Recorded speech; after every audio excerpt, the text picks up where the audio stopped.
ज्ञानो नाम का एक लड़का जो अब उस टीम को लीड कर रहा होता है, वो एक लड़के से ज़ॉम्बीज़ को मारने को कहता है। ये सुन के अरिसु उसे रोकने जाता है तो वो लड़का अरिसु को मारकर उसे चुप करा देता है। मजबूरी में वो लड़का उस ज़ॉम्बीज़ के साथ गेम खेलने लगता है। थोड़ी देर बाद वो लड़का गन का पत्ता निकालता है जिससे ज़ॉम्बीज़ वहाँ पर वो मारा जाता है। गेम खत्म होता है। अरिसु अपने दोस्त जिसका नाम नेमू होता है वो एक लड़के से उसके बारे में पूछता है। वो लड़की कहती है वो हमारे पीछे आ रहा था। ये सुनकर अरिसु घबराकर उसे दूसरे कमरे में ढूंढने लगता है। ज्ञानो का एक आदमी ज़ॉम्बीज़ को पकड़कर लाता है। तभी उन्हें पता चलता है नेमू जो अरिसु का अच्छा दोस्त है उसे ज़ॉम्बीज़ ने इन्फेक्ट किया है। ये जानने के बाद ज्ञानो अपने आदमी से उसे लाने को कहता है। अरिसु की टीम के लोग अब झूठ बोल रहे होते हैं क्योंकि उन्हें पता चल गया होता है अगर ज्ञानो को पता चल गया कि वो ज़ॉम्बीज़ है तो वो उन्हें मार देगा, इसलिए वो झूठ बोल रहे होते हैं। पर अब तक ज्ञानो को भी ये बात समझ आ गई होती है। उनके टीम के लोग उसे झूठ बोल रहे होते हैं। थोड़ी देर सोचने के बाद ज्ञानो फिर से अपने आदमियों को ज़ॉम्बीज़ को मारने को कहता है।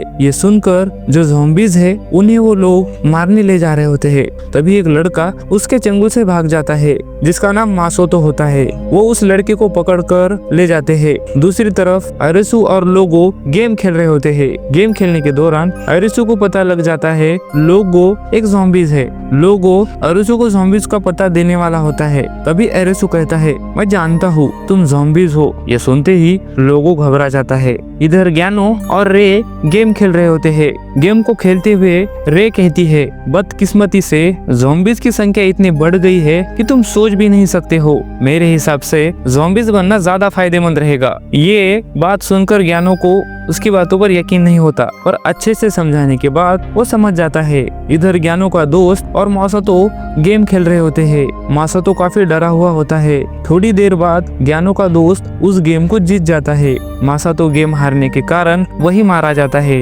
मासोतो को मरा हुआ देखकर लोगो और अरिसु दुखी हो जाते हैं। मौत का ये खेल देखकर लोग अब डरने लगते हैं। इस गेम के अभी 2 राउंड बाकी होते हैं। उसे पूरा करने के लिए वो लोग फिर से गेम खेलने लगते हैं। अरिसु और रे एक दूसरे के खिलाफ गेम खेल रहे होते हैं। वो दोनों ऐसा क्यों कर रहे हैं वो आपको आगे पता चल जाएगा। उन दोनों की बातें सुनकर हमें पता चलता है आखिर में इस गेम में ज़ॉम्बीज़ जीत सकते हैं। अरिसु काफी चालाकी से पता लगाता है रे अभी तक इंसान है, वो अभी तक ज़ॉम्बीज़ से इन्फेक्ट नहीं हुई है। अरिसु कहता है चलो मान लेते हैं तुम एक ज़ॉम्बीज़ हो और तुमने मेरा भरोसा भी जीत लिया है। तो अब बताओ तुम अंत में क्या करती, क्योंकि अगर तुम्हारी जान वैक्सीन से नहीं बचाई तो तुम मारी जाओगी। कोई सिर्फ तुम्हारी एहसान चुकाने के लिए तुम्हारी जान नहीं बचाएगा। मुझे नहीं लगता तुम्हारी जैसी साथी खिलाड़ी किसी और के भरोसे अपनी जिंदगी दांव पर लगाएगी। ये सुनकर रे अपने पत्ते खोलती है और कहती है ये गेम तुम मेरे खिलाफ क्यों खेल रहे हो।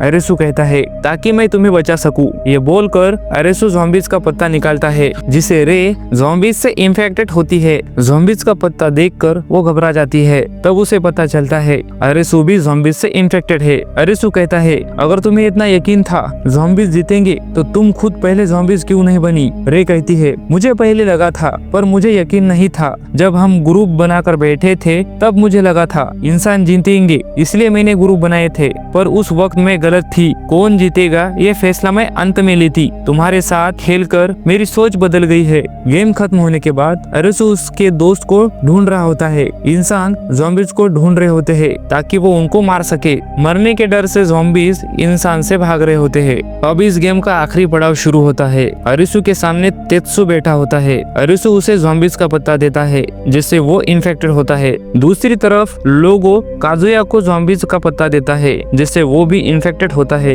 वो गेम खत्म होता है। सारे लोग एक जगह पर आते हैं। तभी वहाँ पर अनाउंसमेंट होती है इस गेम में ज़ॉम्बीज़ जीत गए हैं। ये सुनकर ज़ॉम्बीज़ खुश हो जाते हैं और इंसान हार जाते हैं जिससे वो मारे जाते हैं। जो लोग गेम में जीते होते हैं वो अगला गेम खेलने के लिए उसकी तरफ निकल जाते हैं। रास्ते में वो लोग एक जगह पर आराम कर रहे होते हैं। रात का समय होता है। अरिसु अपनी बीवी को याद कर रहा होता है। उसे वह आखिरी पल याद आता है जब ओसागी ने उसे कॉल पर बात की थी। दूसरी तरफ हम हम ओसागी और प्रोफेसर को देखते हैं जो उसी गेम में एक दूसरा गेम खेल रहे होते हैं। वो गेम भी काफी खतरनाक होता है। प्रोफेसर खुद को बचाने के चक्कर में दूसरे लोगों को मार रहा होता है। वही दूसरी तरफ ओसागी खुद की जान बचा के दूसरों को भी जान बचा रही होती है। ओसागी प्रोफेसर से कहती है लोगों को ढाल मत बनाओ। प्रोफेसर कहता है तुम बस अपने बारे में सोचो। ये बोलकर वो आगे जाने लगता है। आगे जाकर वो एक जगह गिर जाता है। वो मरने ही वाला होता है, तभी ओसागी वहाँ आकर उसे बचा लेती है। थोड़ी देर बाद हम ओसागी और उसकी टीम को देखते हैं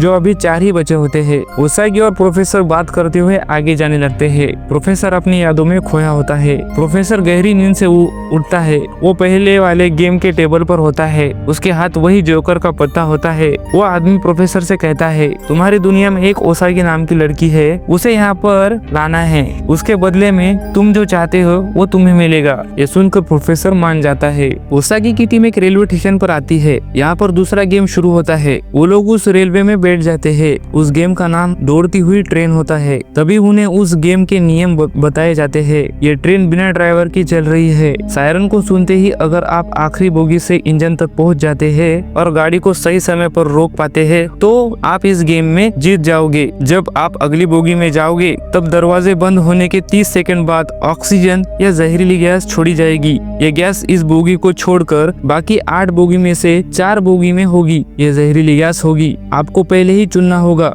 आप मास्क लगाएंगे या नहीं। हर एक खिलाड़ी को 5 कार्टेज दिए जाएंगे जिन्हें मास्क पर लगाना होगा। उस कार्टेज में जहरीली गैस को निष्क्रिय करने की दवाई है। आप किसी और का कार्टेज इस्तेमाल नहीं कर सकते। आप जिस बोगी से आए हैं उस बोगी में दोबारा वापस नहीं जा सकते। सभी खिलाड़ी को कार्टेज दिए जाते हैं। वो लोग अपने हाथ पर कार्टेज अच्छे से बांध देते हैं और वो मास्क लेते हैं और यहाँ से गेम शुरू होती है। वो सभी खिलाड़ी अगली बोगी में जाते हैं। उन्हें यहाँ पर एक चिड़िया दिखाई देती है। दरअसल ये चिड़िया इसलिए रखी होती है ताकि उन लोगों को पता चले बोगी में अगर जहरीली गैस होगी तो वो चिड़िया मर जाएगी और ऑक्सीजन होगी तो वो चिड़िया बच जाएगी। कुछ सोचने के बाद वो लोग मास्क लगाते हैं। तभी इस बोगी में गैस छोड़ी जाती है। थोड़ी देर बाद उन्हें पता चलता है वो जहरीली गैस नहीं थी। उन लोगों ने हड़बड़ी में एक कॉर्टेज को खत्म किया होता है। एक आदमी कहता है अभी हमारे पास 4 कॉर्टेज है और 4 बोगी बची है। ये सुनकर उन लोगों को थोड़ा सा सुकून मिलता है। वो लोग अब दूसरे बोगी में आते हैं और कुछ सोचकर वो लोग अपना मास्क लगाते हैं। थोड़ी देर बाद वो लोग उस चिड़िया को देखते हैं। वो चिड़िया मरी पड़ी होती है। उन्हें पता चलता है दरअसल ये जहरीली गैस थी। अब वो लोग तीसरी बोगी में आते हैं। तभी ओसागी कहती है मैं इस बार वो मास्क नहीं लगाऊंगी। प्रोफेसर कहता है क्यों नहीं लगाओगी? ओसागी कहती है मरने के डर से पहले पड़ाव में सभी मास्क पहनेंगे। गेम बनाने वाले भी यही सोचेंगे और जहरीली गैस दूसरे पड़ाव में छोड़ेंगे, इसलिए मैं अभी ये मास्क नहीं लगाऊंगी। प्रोफेसर कहता है तुम अपनी जान किस्मत पर छोड़ रही हो और कोई रास्ता जरूर होगा। इस वक्त हम तीसरी बोगी में हैं। हमें और 5 बोगियों को पार करना है। उसमें से 3 बोगियों में जहरीली गैस होगी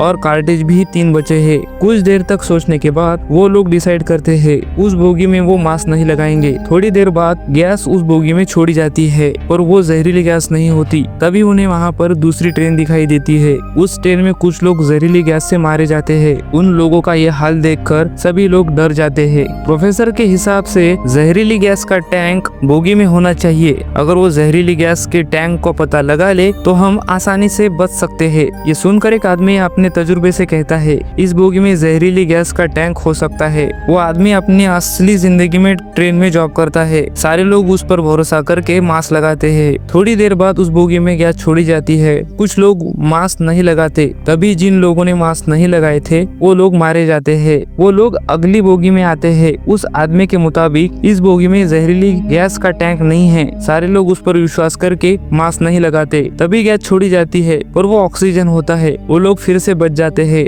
अगले बोगी में आने के बाद वो आदमी अच्छे से बोगी को देखने के बाद कहता है मुझे माफ करना, मैं गलत ट्रेन समझा बैठा। ये उस तरह की ट्रेन नहीं है जिस तरह की मैंने समझी थी। मैं गलत निकला। ये सुनकर दूसरा आदमी कहता है तो अब तक हम किस्मत के भरोसे थे? वो आदमी हाँ में जवाब देता है। वो सारे लोग आपस में बात करने के बाद मास्क लगाते हैं। गैस को छोड़ा जाता है। थोड़ी देर बाद उन्हें पता चलता है वो ऑक्सीजन होती है।